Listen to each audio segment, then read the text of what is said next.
Alhamdulillah. Alhamdulillah. Alhamdulillah, syukur kita kepada Allah Subhanahu Wa Taala. InsyaAllah malam ni kita sambung lagi sedikit tazkirah pendek malam. Baik, alhamdulillah sekali lagi.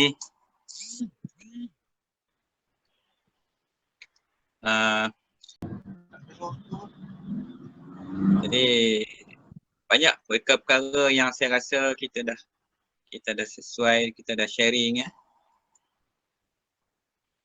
Jadi malam ni kita masih lagi di tajuk iaitu tentang keimanan.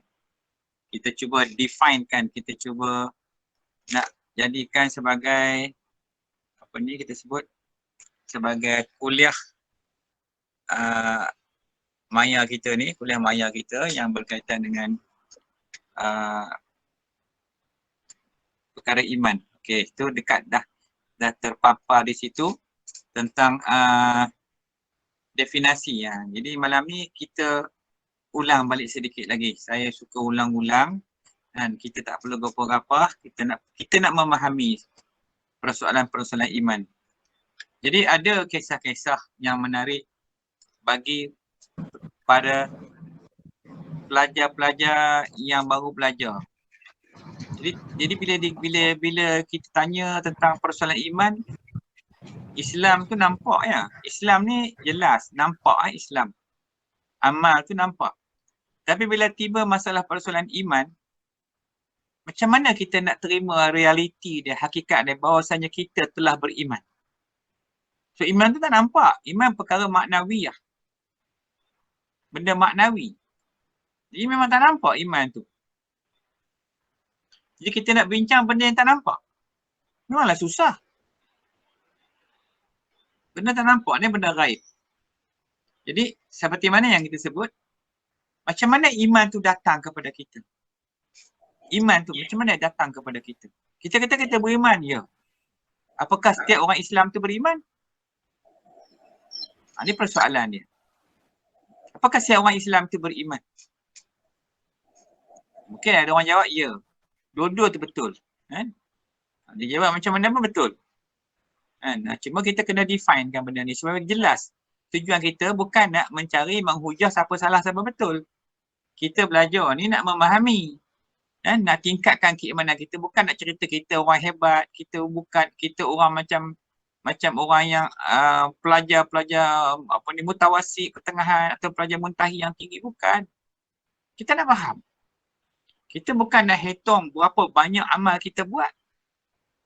Sebab iman ni dia bukan macam dia boleh dinilai dengan kuantiti amal, tak. Amal yang kita buat, semayang sunat, puasa sunat, zakat, haji, apa semua tu, itu dari segi amaliah, segi amal Islam.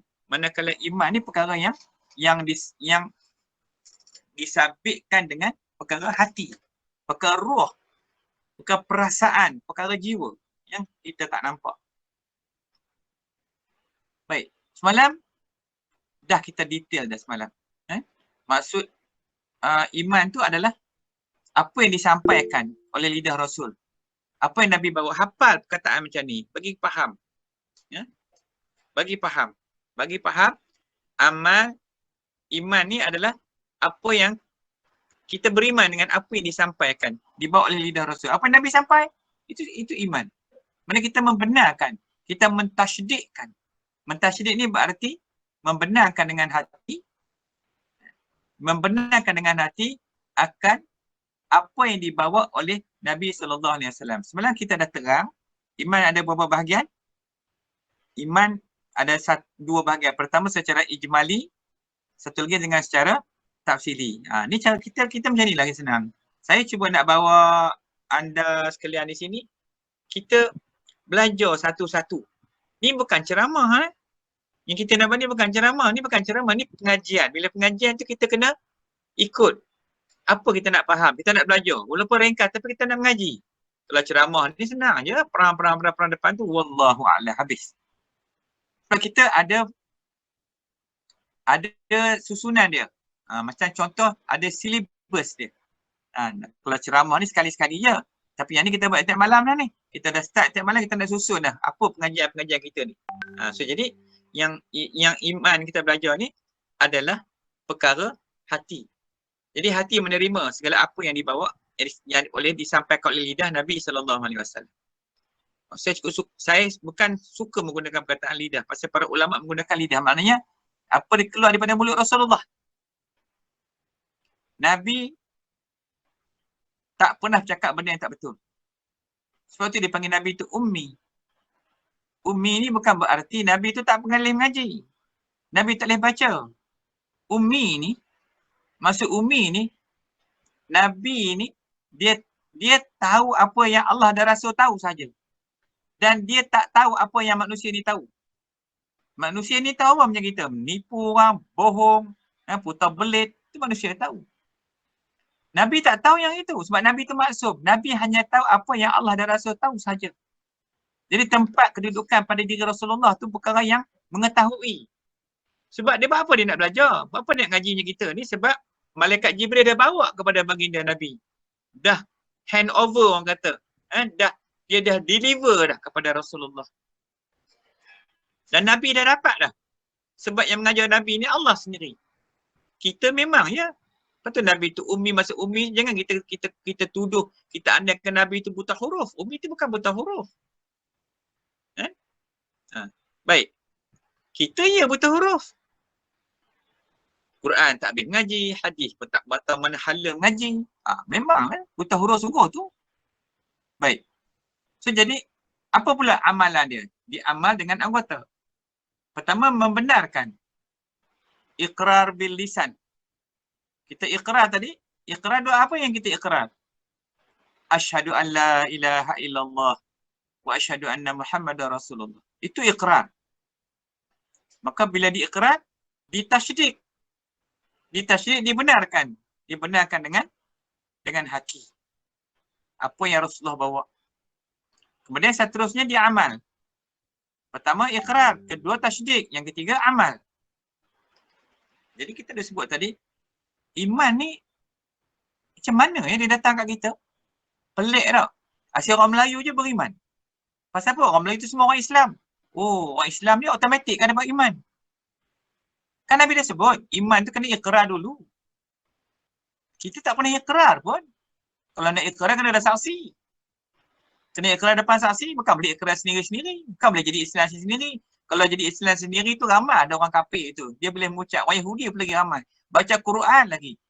Dan kalau ikut Yahudi ni pagi-pagi tu bangun pagi-pagi tu baca Quran dulu.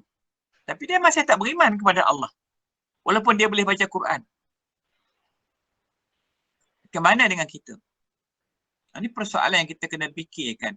Sebab tu beriman tu dia datang melalui ucapan dan penerimaan dua kalimah syahadah. Okey. Jadi setelah ditasydid, maka dia amal. Amal dengan anggota tubuh badan dia. Maksudnya, hati dia mengamalkan dalam bentuk apa yang semalam kita bincang. Ingat tak lagi? Hati itu mengamalkan dalam bentuk keyakinan. Sedangkan anggota badan mengamalkan dalam bentuk ibadah. Maknanya jawalah dia dengan praktikal, praktis. Praktikal ni apa saja yang dibuat amalan tu yang berdasar menggunakan anggota tubuh. Solat, puasa, zakat, haji yang besar-besar yang utama. So cerita lain sunat-sunat tu sama je. Tolong orang contohnya. Ibadat. Ini tanda dia beriman. Tanda amalan dengan hati. Ini yang semalam kita bincang. Saya tak nak panjang-panjang ni, kita nak pergi tajuk yang slide yang seterusnya. Okey. Baik. So jadi kita tengok bahagian yang slide ini pula. Jadi pengertian iman, apa dia pengertian iman di sini tadi? Jadi iman tadi yang kita dah sebut, dia iman adalah perkara maknawi. Bila perkara maknawi, apa maksud maknawi? Perkara yang tak nampak. Tapi nampak pada ruh. Pada mata kasar kita tak nampak iman tu macam mana. Dia benda nur. Iman ni nurullah, cahaya Allah. Masuk dalam hati, jadi lainlah orang itu. Lepas tu kita nak faham iman. Lepas tu iman ni dia sangat-sangat unik. Dan sangat-sangat hebat iman. Diminta sebab tu setiap Nabi dan Rasul yang datang ke dunia ni bawa apa? Bawa iman. Supaya manusia itu beriman kepada Allah dan Rasul dia. Jadi bila iman ni, perkara yang tak nampak, dia nak bicara apa? Tentang apa? Kita nak membicarakan iman tentang apa? Soalan pegangan kita, i'tiqad kita, pengakuan kita, ikrar kita dan soal hati kita tu. Jadi iman itu membicarakan perasaan. Soal perasaan, jiwa dan roh. Ni perkara-perkara yang tak nampak semua ni. Kan? Yang tak nampak. Dan orang pun tak tahu. Kan? Hinggakan ayah dengan anak pun, ayah pun tak tahu anak dia beriman atau tidak. Suami dengan isteri kahwin dah 30 tahun dah. Suami tahu tak isteri dia beriman ataupun tidak? Suami dia nampak tak isteri dia tu beriman atau tidak? Nampak tak? Isteri dia tahulah dia beriman ataupun tidak. Demikian juga isteri dia tahu tak suami dia beriman? Nampak tak iman pada suami dia? Nampak tak? Macam mana kita nak tahu orang tu beriman ataupun tidak? Kita tak usah tengoklah orang beriman atau tidak. Kita tengok, kita tanya kita dulu, aku ni beriman ataupun tidak? Kan? Iman ni sebenarnya kadang-kadang ada tanda-tanda dia. Zahir pada wajah-wajah manusia. Orang yang beriman kepada Allah, yang dalam hati dia ada iman, lahirnya cahaya pada tubuh badan dia, pada muka dia, pada mata dia kita melihat orang tu. Kadang-kadang sebab tu lah, umpamanya macam Tok Guru lah. Kita ada masalah, pergi rumah Tok Guru, nak bawa bergundi masalah.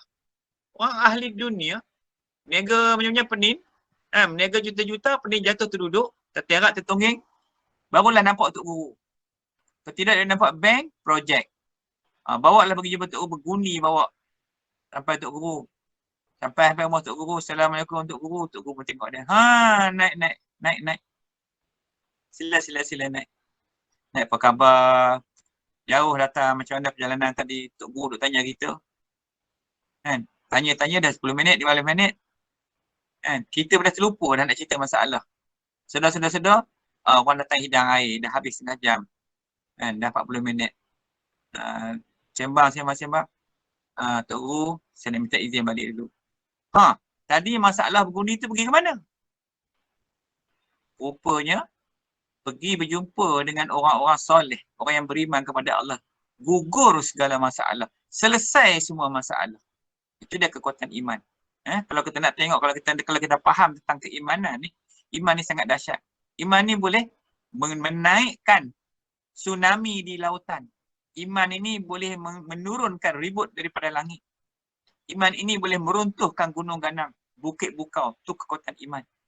Sebab itulah hari ini orang kafir tak takut ke orang Islam. Dia bertakut apa? Sebab Allah perhilangkan dalam hati mereka itu kegerunan pada orang-orang Islam ni. Allah cabut. Allah cabut apa? Allah cabut iman. Kalau ada iman pada orang Islam ni, orang kafir cukup takut. Sebab iman ni menggerunkan hati orang-orang yang kafir. Menggetarkan hati-hati dan jiwa orang-orang yang kafir. Tapi hari ni, orang kafir tak takut lagi. Sebab Allah cabut dah. Ni yang kita paling bahaya kat kita sekarang ni. Sebab tu kita kena cari, kita kena lahirkan sebanyak mungkin manusia-manusia yang beriman. Orang mukmin, orang Islam dah ramai dah. Nabi kata umat aku macam buih di lautan. Tak boleh buat apa pun, buih. Orang Islam. Tidak orang bagi orang mukmin. Orang mukmin ni orang yang jiwa mereka yang beriman kepada Allah. Jadi yang ramai hari ni orang Muslim, bukan orang mukmin. Ini masalah persoalan iman. Sebab tu kalau kita tanya kebanyakan orang Islam tu, kamu beriman atau tidak? Iman datang kat kamu macam mana?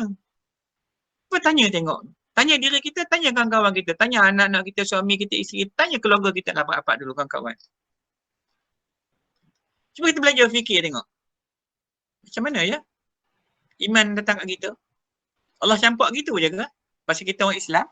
Islam kita pun saja dalam takdir Allah Ta'ala. Kita ni beruntung. Lahir-lahir dalam keluarga Islam. Tapi iman tu datang ikut mana? Kalau orang cakap, okeylah. Sebab Islam kita ni, bapak-bapak kita Islam. Maka kita pun Islam automatik lah jadi Islam. Jadi Islam. Tapi iman tu macam mana? Boleh ke iman automatik juga? Asal kita nama Islam, orang Melayu, iman pun datang sendiri. Kita tengok orang-orang yang bukan Islam setelah mereka mengucap dua kalimah syahadah, mereka berikrar, mereka mentasydid makna-makna dua kalimah syahadah, dan mereka beramal. Cuba tengok orang-orang yang bukan Islam masuk Islam macam mana.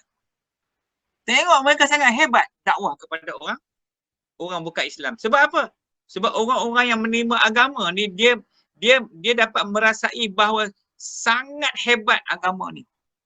Dan wajib disebar kepada orang lain supaya orang lain juga mendapat nikmat iman tu.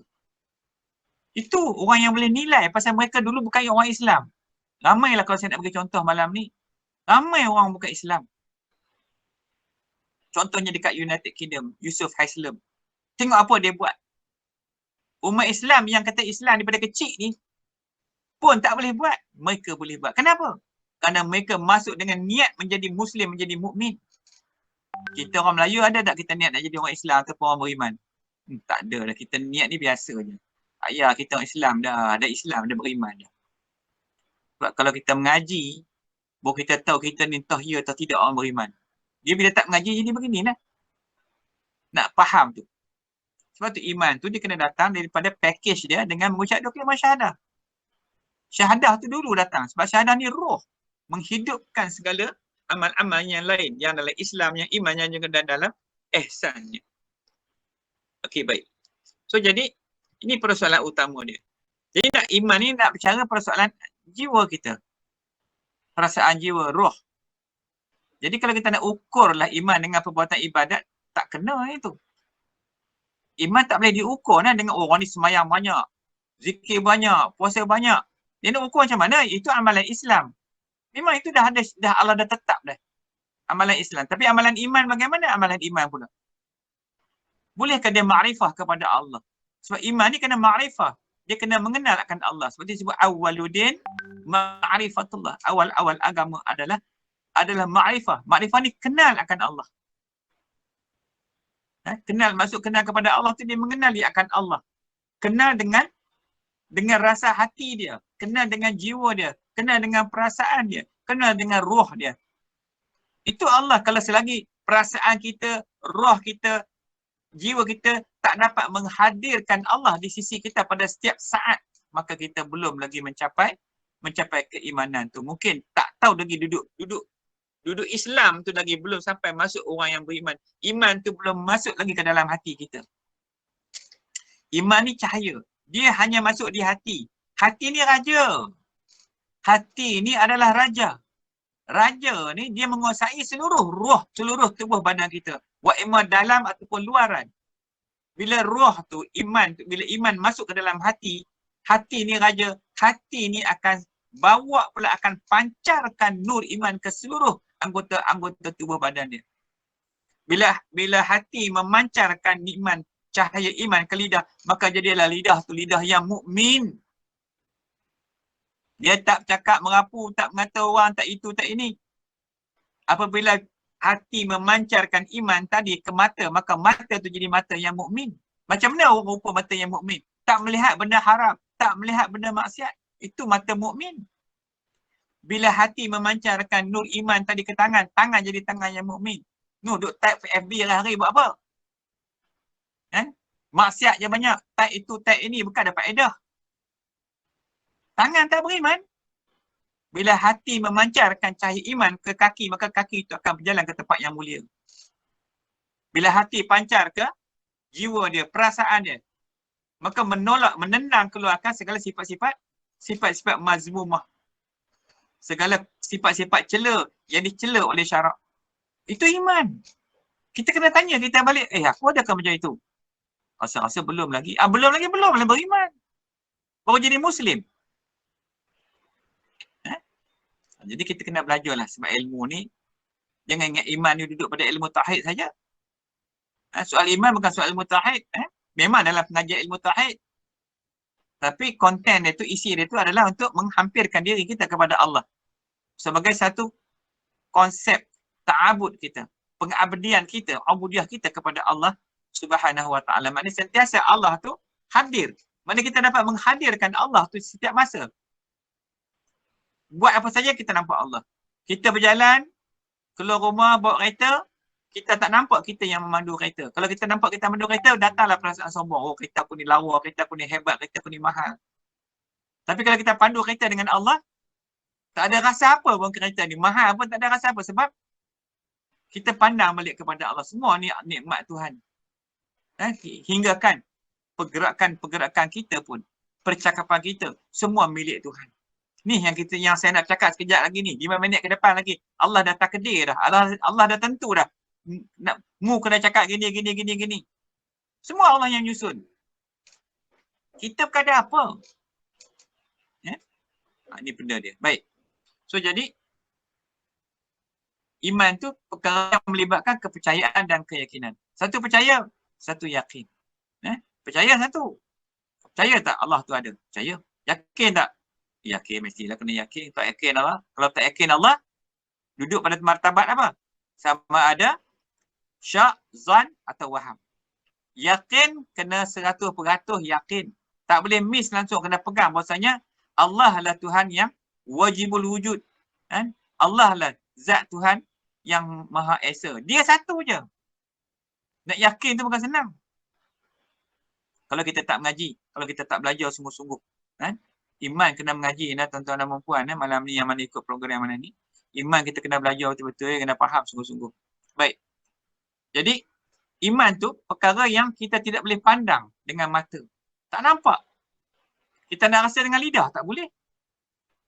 Kita nak suka dengan apa? Dengan alat penimbang. Iman bukan macam itu.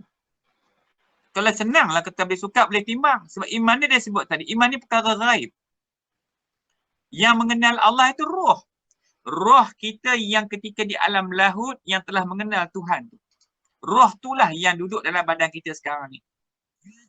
Bila roh tu dibawa turun ke dalam rahim ibu daripada alam lahut, malaikat bawa roh tu balut dengan cahaya jabarut, lalu alam malakut dibalut dengan cahaya malakut, sampai dalam alam mulk, sampai alam barzakh, lalu sampai alam roh, lalu alam tamsil, alam misal, alamul jin, sampailah dimasuk ke dalam alam rahim, iaitu di alam syahadah. Masuk roh ke dalam tu, roh tu yang mengenal Tuhan. Bila masuk saja dalam alam rahim, duduk dalam rahim ibu kita, maka roh tadi terputus hubungan dengan alam lahut, alam tinggi, tempat rumah asal kita tu. Sebab apa? Allah nak uji kita, betulkah kamu ni beriman sungguh kepada aku? Betulkah kamu tidak akan mensyirikkan aku? Sebab dulu Allah tanya, alastu birabbikum? Qalu bala syahidina. Bukankah ni Tuhan kamu? Semua roh menjawab apa? Benar, engkau Tuhan kami. Jelas benda tu. Maka atas sebab itu, kita sekarang, kita sedang diuji. Sebab tu kita kena beriman kepada Allah supaya iman bila dia masuk kembali ke dalam roh kita tu, maka roh tu tadi akan dapat terus kembali berhubung dengan Allah seperti mana ketika roh kita berada di alam lahut. Yang duduk sekarang ni kita ada serabutnya macam. Serabut itu, serabut ini dengan dunia saya cakap lah. Ada pening kepala dengan COVID lagi. Habis dan jadi tak tahu hala lah kita ni dibuatnya. Sebab dia fikir benda-benda yang tak sepatut kita fikir. Sedangkan semua ini adalah ujian Tuhan. Ini semua adalah takdir Allah Subhanahu Wa Taala. Allah nak turunkan bala musibah dia. Dia turun sebab dia nak uji kita. Macam mana kita nak mengatasi ujian Tuhan tu? Kita kena balik kepada Allah. Soal hidup mati tu kerja Tuhan. Soal kita sekarang masalah, kita punya masalah. Baik. Jadi, iman ni perkara zuk. Apa makna zuk? Orang ketahui, kena rasa zuk. Zuk ni karam. Dia dapat merasai macam dia makan nasi tu. Nikmat makan tu, rasa sangat sedap. Makan durian tu. Sampai makan durian, Allah, Masya Allah, sedapnya durian tu. Bang, kau cerita kat aku tengok. Macam mana sedap rasa durian tu? Sedap Ustaz. Yelah, sedap tu rupa mana? Noh lah Ustaz, rasalah sendiri. Nampak tak? Durian yang sedap durian pun kita tak mampu nak mencerita kat orang. Terpaksalah kena suruh rasa sendiri. Itulah dia soal iman. Iman ni tak boleh iman ayah bagi ke anak. Walaupun semana alim, sealim mana pun ayah tak mampu ayah tu nak bagi iman dia kepada anak dia. So benda macam tadi lah, macam benda rasa. Benda rasa pun tak boleh nak pindah kepada kawan kita. Apatah pula benda perkara-perkara iman ni tadi. Jadi iman kena masing-masing. Di akhirat besok, ayah tak cukup pahala, Tengok-tengok dia tak cukup nak masuk syurga. Minta ke anak dia sekupang ya. Hak sedekah sekupang dulu. Hak sekupang ya sedekah. Tak cukup. Anak kata, ayah minta maaf lah ayah. Tak mampu nak bagi. Sebab masa di akhirat besok, semua amal ibadat yang kita buat, amal kebajikan yang kita buat ni, kalau ditunjukkan oleh Allah di sana besok, kita tak bagi kat orang. Jangan mimpilah kita nak bagi kat orang. Sebab masa tu baru kita nampak apa yang dikatakan ganjaran dia tu. Amalan kebajikan. Nah, itu. Jadi, bagi orang yang beriman, dia nampak sebab benda tu. Sebab dia beriman kepada Allah. Sebab cahaya iman, cahaya Allah tadi, nurullah tu tadi telah masuk ke dalam hati dia. Bila cahaya tu masuk ke dalam hati, dia bukan lagi lah manusia biasa. Dia bukan lagi lah manusia Muslim semata-mata. Dia adalah Muslim lagi mukmin. Muslim lagi mukmin. Dia dah dapat 2 darjat. Jadi kita ni masih duduk 1 lagi. Nak kena pergi kepada darjat yang kedua tu, darjat mukmin. Orang yang beriman kepada Allah dipanggil orang mukmin. Jadi yang boleh merasai iman ni hanyalah keyakinan hati. Itu saja. Sebab tu keyakinan hati dengan zauq, dengan rasa hati. Hati yang mana? Yakin yang mana? Hati yang telah pun ma'rifah kepada Allah. Jadi maknanya apa yang agama kita ajar ialah awwaluddin ma'rifatullah. Apa makna? Awal-awal agama adalah ma'rifah kepada Allah. Jadi kena beriman kepada Allah. Awal-awal agama kena ajar budak-budak, kena ajar anak kita semua supaya beriman dulu kepada Allah. Bila dia iman dah masuk, sembahyang tu kena ajar lah. Kecil-kecil kena ajar sembahyang dah. Bila dia sampai sejak akil baligh, maka di saat itulah bermulanya anak-anak itu menanggung jatuh taklif syarak, yakni anak itu telah masuk ke dalam wilayah dosa dan pahala. Sebelum dia akil balik, dia tak masuk lagi dalam wilayah dosa dan pahala. Akil balik saja, maka dia sampai saat tersebut. Maka ketika itulah anak ini tadi perlu mencari iman. Maka iman dia nak dapatkan mana? Maka iman itu, Islam itu, ihsan itu melalui penerimaan. Penerimaan 2 kalimah syahadah. Bila dia mengucap syahadah, di depan saksi dia, tak kisahlah ayah dia ke, siapa ke yang ajar dia syahadah. Dia ucap syahadah, dia isbat, dia tasydid dalam hati, kemudian lepas itu dituruti dengan segala amalan yang terdapat di dalam Islam itu. Maka tu cara. Itu barulah betul kaedah bagaimana mendapatkan iman. Bukan dengan mengaku je iman je. Saya ni dulu kat sekolah, adalah ustaz tu ajar syahadah sekali. Pasal apa? Duk kata Islam dah. Kata beriman dah. Boleh, bukan tak boleh lah. Saya pun tak pernah kata tak boleh pun. Boleh lah tu. Sekurang-kurang dia dah buat dah. Tapi yang lebih aulanya, lebih afdalnya, eloklah dia berniat. Dia berniat, niat terima agama tu. Nak terima agama apa? Apa konten agama tu? Ada iman, ada Islam, ada ihsan. Dia terima semua-semua tu dengan ikhlas hati dia. Maka sekiranya ikhlas hati dia, maka iman tadi akan menusuk masuk ke dalam hati dia. Bila iman masuk ke dalam hati, maka terkeluarlah kufur, maksiat, munafik, fasik dan zalim. Tapi kalau kita masih duduk buat kerja munafik lagi, cakap pun tak betul lagi, janji pun tak betul lagi, duduk munafik lagi, kufur lagi, buat maksiat lagi, buat zalim lagi, macam mana kita kata kita orang beriman? Di mana justifikasinya? Kita nak justify bahawasanya kita orang beriman sedangkan dalam masa yang sama, penuh dengan bergelumang dengan sifat-sifat yang dicela syarak tadi. Boleh berlawan lah, boleh berhujah lah. Kalau orang mengaji agama ni nak berhujah boleh sangat lah. Tapi kita bukan nak ajar soal hujah. Kita nak ajar soal realitinya. Kalau kita masih dengan memakai pakaian yang sebutkan tadi itu, pakaian kufur masih ada. Kufur, maksiat masih ada. Kufur, maksiat, munafik, fasik, zalim masih ada lagi. Syirik ada lagi. Macam mana iman kita kata kita orang yang beriman? So jadi persoalan iman ini, bila dia masuk saja, maka hilang yang itu, maka tinggallah kemuliaan-kemuliaan. Apa yang tinggal kemuliaan? Tinggallah sifat-sifat yang terpuji oleh syarak, sifat-sifat mahmudah. Maka sebab itulah kita kena sangat-sangat berhajat kepada Allah. Sebab Allah lah saja, Allah penolong kita, Allah wali, Allahu waliyul ladzina amanu. Allah wali, Allah penolong kepada orang-orang yang beriman. Yang mengeluarkan masa yukhrijuh minaz zulumati ilan nur.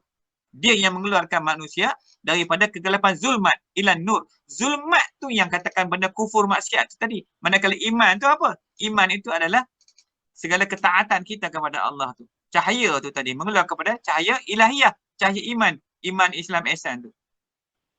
Di sinilah pentingnya kepahaman kita. Sebab kita mengaji malam ni nak menjelaskan kekeliruan. Kita nak memutihkan apa yang hitam yang ada pada kita tu. So bila kita faham iman macam itu, barulah kita pulun, barulah kita berusaha nak mengaji, nak mencari tok guru, nak mencari ustaz, nak mencari ustazah. Ustaz kena ajar saya tak faham macam ni. Pening kepala ni. Ingat iman dah beriman dah ni. Yalah kalau kamu beriman, yang kamu duk tipu orang selalu tu macam mana? Iman tu menipu orang ke? Tidak. Habis? Iman tu buat maksiat ke? Malam-malam buta pukul 12 pukul 1 duk tengok FB lagi. Iman suruh macam tu ke? Okey. Bila tak beriman, iman ni di keliling-keliling iman tu, yang membawa iman tu para malaikat Allah. Bawa iman kepada kita.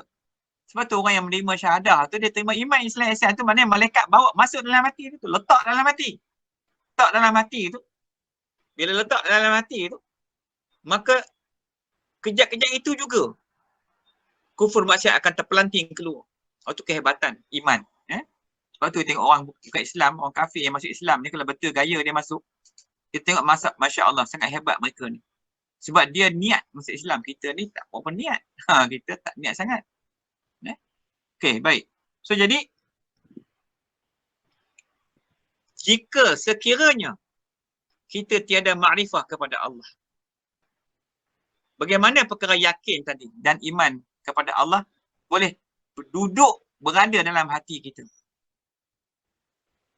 Macam mana kalau kita tak beriman? Kita tak kenal Tuhan. Sebab tu dalam kaedah tasawuf, ni cerita tasawuf sikit. Dalam kaedah tasawuf, ulama-ulama ni bersungguh-sungguh, berusaha macam-macam kaedah. Kan? Nak mencari jalan yang cepat, jalan pintas supaya iman tu segera masuk dalam hati. Bila anak murid datang kepada dia, soal pertama untuk guru akan buat, dia akan pastikan yang anak murid itu kena terima iman dulu. Tu nombor satu. Datang dalam keadaan serabut. Datang tu rupa macam-macam. Dengan tanduk panjang lah, dengan rupa yang buruk-buruk datang lah, dengan kufur maksiat apa semua bawa. Dengan fasik, dengan syirik, dengan apa bawa. Apa tugas tok guru masa tu? Bila anak murid tu. Alhamdulillah. Walaupun rupa anak murid begitu, tetapi dia berazam. Aku nak berubah. Aku nak jadi orang beriman soleh. Kerja tok guru yang pertama sekali buat apa? Ajar syahadah dulu. Biar dia beriman dulu. Itu perkara paling penting sekali. Paling awal kena buat dulu. Biar dia beriman. Ajar syahadah dia dulu. Ajar istighfar. Ajar itu. Supaya dia beriman kepada Allah. Bila iman dah masuk, mudahlah nak ditarbiah.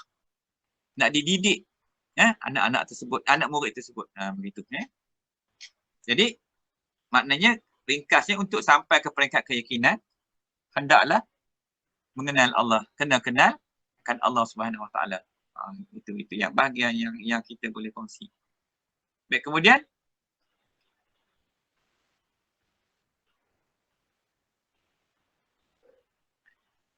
bila kita bercakap lagi persoalan iman ni, kita kena tanya bagaimana perasaan percaya dan yakin kepada Allah dapat masuk ke dalam hati kita, sedangkan Allah yang hendak kita kenal tu tak pernah pun kita kenal. Kita nak percaya kepada yakin kepada Allah, benda kita tak nak kenal. Macam mana kita nak katakan kita boleh kenal Tuhan? Kita tak kenal Tuhan. Kenal Tuhan tak? Kita hanya kenal Tuhan bagaimana? Kadang-kadang kita kenal dengan ilmu. Kadang-kadang kita bertaklid. Dengar orang cerita, pergi kat masjid, ustaz tu cerita. Tu taklid nama dia. Taklid tu maknanya, kamu kenal Tuhan kan? Kenal. Macam mana kamu kenal Tuhan?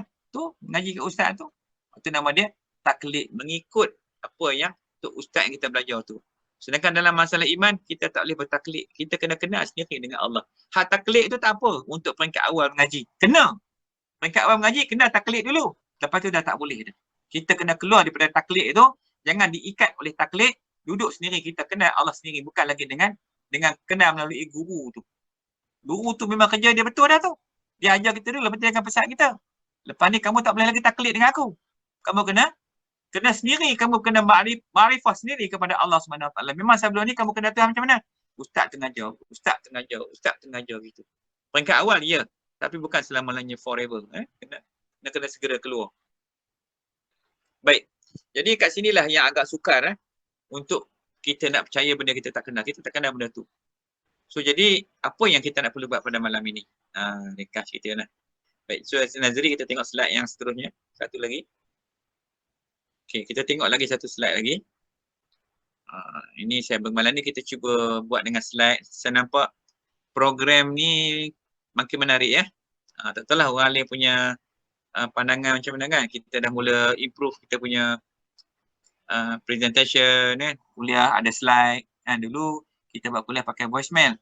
Sekarang ni nampak teknologi pun makin bagus, makin berkembang, syukur pada Allah. Kan? So jadi kita dah boleh tengok sama-sama malam ni dalam tajuk ni kita kuliah iman ni ya. Okey, baik. Jadi kita tengok bagaimana peristiwa berlaku kepada malaikat Jibril AS datang kepada Nabi ketika baginda berada di dalam Gua Hira. Yang bersamaan dengan tarikh bila 17 Ramadan bersamaan 6 Ogos 610 Masihi. Ketika itu Rasulullah SAW berumur 40 tahun. 40 tahun ni waktu yang Rasulullah terima wahyu, diangkat menjadi Rasul oleh Allah SWT. Maka malaikat Jibril datang dengan apa? Membawa wahyu. Apa katanya? Iqra. Dia peluknya dulu Muhammad ketika dalam Gua Hira, dia peluknya Rasulullah. Maka dia katanya, Iqra. Baca olehmu, hai Muhammad. Maka apa kata Rasulullah? Ma ana biqari, kata dia. Aku tak reti. Aku tak tahu baca, kata dia. Lalu Rasul dia peluk lagi dia Jibril. Dia suruh sebut lagi. Dia lepas lagi. Katakan lagi. Iqra, hai Muhammad. Aku tak boleh baca. Aku tak reti baca, kata Rasulullah. Sampai pelukan yang ketiga. Barulah Rasulullah boleh baca sehingga habis. Iqra bismi rabbikal ladzi khalaq sampai habis. Maka pelukan itulah. Terhadap Rasulullah itulah adalah sebagai memindahkan kekuatan tauhid dari Allah SWT supaya Rasulullah mampu berhadapan dengan kaum-kaumnya ketika dakwahnya di Makkatul, di kota Makkah, di Makkatul Mukarramah. Dan ketika itu Rasulullah terpaksa berperang, berhadapan dengan kaum dia sendiri. Dan akhirnya setelah Rasulullah hijrah ke Madinah, maka lepas itu barulah berlaku peperangan demi peperangan untuk menegakkan agama. Bukan tujuan nak bunuh kaum-kaum Quraisy dan sebagainya, tapi untuk menegakkan agama Islam. Jadi peperangan tu ada sebab-musabab dia. Baik. So lepas itu kita nak lihat bagaimana perkara ni berjalan seterusnya, perkara berjalan persoalan iman ni tadi. Jadi kita tengok dalam slide tu, dari mana datangnya iman. Tadi kita dah bincang tadi pada peringkat awal ni, cuma tak ada slide. Jadi iman Islam Ihsan tu datangnya melalui penerimaan. Penerimaan, maknanya setelah dia menerima 2 kalimah syahadah. Anak ni, bila dah sampai akhir balik, siapa yang patut ajar syahadah pada anak? Ayah lah. Ayah lah. Tak kita jumpa dengan ustaz tu. Tak, ayah lah. Kenapa ayah? Ayah tu adalah wali. Macam nikah anak. Yang nikah anak tu wali. Melainkan wali tu tak mampu nak menikah anak dia, dia jumpa lah Tok Khadir tu, minta wakilkan. Sama juga yang ni. Bila isteri beritahu, bang, anak kita ni, Wahid ni, dia kata dekat saya semalam, dia dah mimpi. So, saya dah ngajar dah kat dia, nak mandi junub macam dia pun tahu dah. Dia dah sampai akhir balik dah. So, awak kena ni lah. Ajar syahadah lah. Aku pun tak syahadah macam ni dulu, kamu suruh aku ajar anak aku pula. Ayah pula belum syahadah lagi. Ni masalah dia. Jadi sepatutnya, kita kena hidupkan balik agama ni. Kena hidupkan balik. Bila anak sampai akhir balik itu, kita kena hidupkan balik program mentajdidkan anak-anak yang akhir balik ni dengan syahadah. Bukan buat happy birthday. Kalau mak bapak sanggup keluar duit ratus-ratus ringgit buat happy birthday, buatlah kenduri, kesyukuran, sembelih kambing seekor ke, apa tak kisahlah. Kemudian, kalau panggil jemput orang datang ke rumah. Sila malam ni saya nak jemput ke rumah.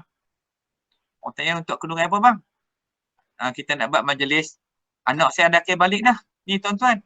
Alhamdulillah anak saya akan balik. Jadi kita ada majlis untuk nak mensyahadahkan anak tu. Sebab dia sampai akhir balik, itulah peringkat awal dia menerima dosa pahala. So jadi supaya nak protect dia, nak pelihara supaya dia tidak duduk di dalam maksiat dan agar dia sentiasa dalam iman, Islam, ihsan ni, maka kita nak buat majlis tu. Kalau tuan-tuan ada anak-anak yang akhir balik, boleh datang, boleh tumpang sekali. Saya insya-Allah kita akan sembelih kambing seekor tanda kesyukuran kita, kan? Kita nak ajar syahadah tu.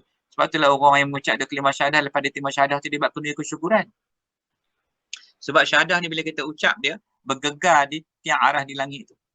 Bukan main-main yang masuk Islam ni. Orang yang mengucap dia kalimah syahadah ni tu sangat hebat. Sebab apa? Sebab dia kena istihar kepada malaikat-malaikat ke langit. Bukan main-main mengucap dia kalimah syahadah ni. Bukan kalimat macam FB, macam social media kita tu. Ada rahsia di sebalik kekuatan dua kalimah syahadah tu. Sebab itulah kalimat ni yang mampu bawa manusia masuk balik kepada Allah. Masuk dalam syurga Allah tu sebab tu kena mati dalam dengan mengucap dua kalimah syahadah. Anda nampak tak? Nampak tak lagi? Kita bermula dengan dua kalimah syahadah, insya-Allah kita akan berakhir dengan dua kalimah syahadah. Sebab dia pasang, zaujain, berpasang-pasang. Ada tinggi, ada rendah. Ada awal, ada akhir. Kita awalkan kita punya kehidupan kita dengan agama kita dengan mengucap dua kalimah syahadah, maka insya-Allah kita akan dapat mengakhiri dengan dua kalimah syahadah juga. Ini yang ayat Islam ajar kepada kita. Okey, boleh faham macam mana kisah akil balik. Akil balik ni kalau kita tanya, kenapa Tuhan menjadikan akil balik? Saja-saja ke? Saja-saja ke boleh jadi? Semua orang. Ada terkecuali tak? Tak ada. Semua orang ada akil balik. Maknanya, akil balik ni peringkat sempadan antara iman dan kufur. Sempadan tu. Sempadan. Anak tu nak masuk dah. Kalau kita biar anak tu tanpa melalui dua kalimah syahadah, kita lepaskan dia macam lepas tanpa ikatan. Dia nak pegang tak boleh dah. Dia jadi anak yang besar pergi sekolah. Sekolah sekarang ni pula sekolah tak boleh pergi dah dengan COVID ni. Lepas tu mak bapak bagi hadiah pula. Oh, sempena abang ni dah sampai akhir balik. Ibu dan ayah nak hadiahkan si biji Huawei lah. Ataupun Samsung ke Oppo si biji. Hadiah yang mendatang itu bagi. Semula-mula hadiah sehebat-hebat hadiah. Hadiahlah dua kalimah syahadah kat anak. Tak pernah orang buat kan hadiah dua kalimah syahadah. Kita buat lepas ni. Kita tengok macam mana anak yang mendapat hadiah handphone dengan anak yang mendapat hadiah dua kalimah syahadah. Agak-agak sama tak? Kita kena buat benda macam ni. Saya cerita ni saya buat. Dan dulu pun saya mengaji pun buat. Tutup guru pun buat. Ahli ulama pun buat. Jadi kita tengok benda ni bukannya baru benda ni. Dah dekat lebih pada dekat 1000 tahun dah orang mengamalkan. Apabila anak sampai akhir balik tu syahadah. Kita yang tak buat. Nak buat macam mana? Mengaji benda lain. Baik, tak apa. Kita mengaji ni nak bagi faham. Kita mengaji lagi. Ini bukan ceramah, ni kita mengaji. Nak bagi faham. Lepas mengaji, kita amal. Jadi insya-Allah lepas ni nanti, lepas kuliah malam ni, habis kuliah malam ni kita syahadah yang mana belum bersyahadah lagi benda ni. Mudah-mudahan yang bersyahadah tu dapatlah pegang. Tak sia-sia lah mengaji. Dia kata, nanti ada bertanya pula, Ustaz, saya ni tak bersyahadah lagi macam mana? Tak apa, malam ni insya-Allah. Kita syahadah sama-sama. Syahadah mudah-mudahan. Walaupun kita berjauhan dari segi fizikal, tapi pada alam maya kita tetap berada di dalam satu alam maya. Sekali bersama-sama di situ. Baik. So jadi, iman Islam tidak datang sendirian. Melalui keturunan. Dia bukan agama keturunan. Kena ingat, Islam bukan agama keturunan. Kalau kita agama keturunan Islam ni tu orang kata masuk Melayu. Kalau kat Malaysia ni bila Mu'alab, Cina ke Hindu kan masuk Islam, kau masuk Melayu kan? Sambil macam itu. Punya sinonim yang Melayu dengan Islam. Sinonim. Melayu, Islam, Islam, Melayu. Mana kita pegang atas bangsa tu kan. Sedangkan Islam ni bukan agama bangsa. Dia siapa saja yang boleh jadi orang Muslim lagi mukmin. Asalkan dengan syarat dia kena mengucap dua kalimah syahadah. Maka dengan syahadah itu terkeluarlah ia daripada kufur dan maksiat. Maka beradalah ia di atas landasan titian siratal mustaqim. Yang dia duduk di atas jalan yang benar. Di atas jalan iman, Islam dan ihsan. Maka dengan sebab itulah iqrar dengan lidah, tasdik dengan hati, diyakin, diamal. Ini perkara yang terlibat di dalam persoalan iman tadi. Maka kena yakin tu bila mengucap syahadah tu dia punya syarat fardu syahadah tu. Dia ada dalam syahadah tu dia banyak. Dia ada rukun syahadah, fardu syahadah, sah syahadah, kesempurnaan syahadah, batal syahadah, jenis-jenis syahadah. Tu nanti kita cerita sikit lagi di depan ni kan. So malam ni kita selesai. Kita bagi faham macam mana persoalan iman ni. Nak bagi jelas macam mana kita nak fikir iman ni. Macam mana iman masuk kat aku. Malam ni nak tidur tanya balik. Macam mana iman masuk kat aku. Apakah aku ini telah beriman? Tanya dulu. Jadi kan saya dah sebut. Iman tu dia terima. Dia kena niat terima tu. Bila dia mengucap dia kalimah syahadah, iqrar dia, tasydid dia macam Nabi sebut tu. Maka telah beriman lah dia. Bolehkah dia mengucap seseorang? Tak boleh lah. Sebab iman ni dia datang daripada Nabi. Datang Nabi kepada para sahabat bawa pula pada ulama, para tabi'in sampai pada para ulama sampai kepada kita sebenih tu. Sebab tu tak boleh berenggang dengan para ulama pasal perkara ini syahadah ni datang melalui Rasulullah tapi melalui para ulama yang bawa turun pada satu zuriat sampailah kepada datangnya Al-Mahdi itu nanti. Dia kali putih benda ni. Kan?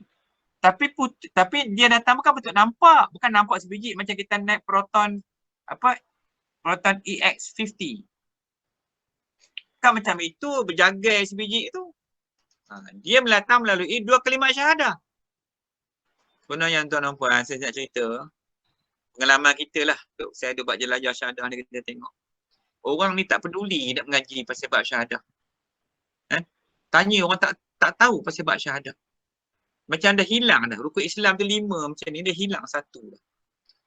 Tinggal 4 je, dia dah sibuk dengan solatnya. Solat, puasa, zakat, haji. Syahadah tak peduli. Tanya pun tak berapa nak faham. Tahu. Bukan tak tahu. Tapi tak berapa nak faham. Rukun syahadah tak tahu. Kesempurnaan syahadah tak tahu. Kita macam mana kamu jadi orang Islam? Tak faham Ustaz? Tak apa. Alhamdulillah. Kamu nak belajar tak? Tak. Saya suka orang macam ni. Tak faham bertanya. Belajar. Ngaji bagi faham. Bila faham tu, barulah mudah kita duduk atas dasar iman. Bila dari iman ni, hati dalam kasih sayang dia tinggi. Tidak beriman seorang kamu, kata Nabi. Melainkan kasih kamu, sayang kamu pada saudara kamu tu. Nak sayang kawan-kawan minta maaf lah yuk. Berniaga pun sudah lah. Kalau boleh nak buat konsortium, kelai. Bab berniaga ni. Tak boleh. Dia nak tolong kawan-kawan. Dia untung banyak. Bagilah sikit kawan yang susah tu. Tak boleh. Ini my business. This is my business. Tu beriman macam mana jenis tu? Tak apalah. Lama-lama nanti kamu semua boleh faham insyaAllah. Kan? Kita akan faham macam ni iman tu. Akhirnya kita insyaAllah kita akan banyak. Saya dah cakap saya ni. Bila kita rasa iman tu, betul lah. Iman ni Masya Allah. Tidak Nabi tu tak sayanglah kat umat-umat dia. Sebab iman tu. Tengok para sahabat. Tengok Imam Asy-Syafi'i. Punya kasih sayang dia kepada kita orang-orang Islam di belakang hari. Punya susah payah dia. Buat sampai jadi mazhab lah. Dalam Quran dengan hadis para sahabat tak sempat nak olah semua ni. Sebab sibuk dengan perang masa tu. Sibuk nak tegak negara Islam masa tu. Bila sampai zaman tabi'in ni, maka ketika inilah para ulama susun balik nak mudahkan kita faham. Datang Asy-Syafi'i cerita pasal fiqh. Bukan dia tak faham tauhid, bukan Imam Syafi'i tak faham tasawuf. Nak pemudahkan, datang Imam Asy'ari pula cerita masalah tauhid pula. Nak mudah kita beriman kepada Allah. Macam mana pula konsep dia? Datang pula Junaid Al-Baghdadi, bawa pula kaedah tasawuf. Nak bagi faham macam mana nak menjaga hati supaya tidak duduk dalam riak, sombong dan takabur dan perkara-perkara yang dicela oleh syarak tu. Semua tu disusun untuk kita. Sehingga kita dah terlupa dah. Siapa dia? Lepas tu tak boleh berenggang, tak boleh join dengan ulama'. Maka kena hampirkan diri dengan ulama' sebab perkara iman Islam ihsan ni berada kepada ulama' yang soleh yang bawa daripada zuriat satu. Ajar orang mengucap. Sebab mereka ni adalah pemberi agama dan juga pendakwah. Dia ada beza lah. Orang yang beri agama, dia ajak orang masuk Islam. Dia bagi agama tu pada orang-orang yang bukan Islam. Bagi agama. Sampaikan agama. Kemudian dia dakwah lagi. Dia mengajar benda-benda baik tentang agama. Ada orang dia boleh mengajar saja, tidak boleh jadi pemberi agama. Tapi yang memberi agama ni lain. Dia ajar orang mengucap syahadah tu. Ini antara pendakwah-pendakwah yang seperti mana para Nabi dan Rasul. Tapi insyaAllah, lepas ni mudah-mudahan yang mana mendengar kita mengaji ni, azam sungguh-sungguh. Nak menjadi pemberi agama dan juga pendakwah. Masya Allah. Ganjaran pahala di sisi Allah tak ternilai hebatnya Allah bagi. Sebab semulia-mulia kerja, atas muka bumi ni kerja Nabi. Kerja kita ni bohong banyak-banyak, menipu banyak, kona orang, macam-macam kerja makhluk ni, kerja hamba ni. Jadi kita ambil kerja Nabi. Biarlah susah sikit pun tak apa. Nak berniaga ke nak bekerja buat, tapi ambillah masa. Sekurang-kurangnya sebahagian hidup kita tu kita jadi orang yang sebahagian pada hidup kita letakkan diri kita sebagai melaksanakan, menyambung tugas-tugas kerja-kerja Nabi ni. Mudah-mudahan Allah bagi kita kehebatan dan kemuliaan di muka bumi dan juga di akhirat nanti. Baik. So akhir sekali malam ni. Jadi pada dua kalimah syahadah itulah terkandungnya semua jenis hukum hakam. Hukum apa dekat situ? Hukum fiqh ada, tauhid ada, tasawuf ada. Ada lagi tak? Ada lagi. Banyak lagi. Quran lagi, hadis lagi. Sebut apa saja. Hukum semua datang daripada dua kalimat syahadah. Yalah kalau tak ada syahadah, dia nak baca Quran apa? Dia orang kafir. Tapi setelah dia mengucap dua kalimat syahadah, maka telah berimanlah dia. Telah jadi orang yang beriman, lagi orang Muslim, lagi orang yang ihsan. Semua tu terkandung di dalam dua kalimah syahadah. So saya rasa insyaAllah dekat ni dulu pada malam ni. Dah pukul 11 dah. Jadi sampai di sini dulu. Wabillahi taufiq wa hidayah. Assalamualaikum warahmatullahi wabarakatuh. Selamat mudah malam ni. Selamatlah sekalian semua orang.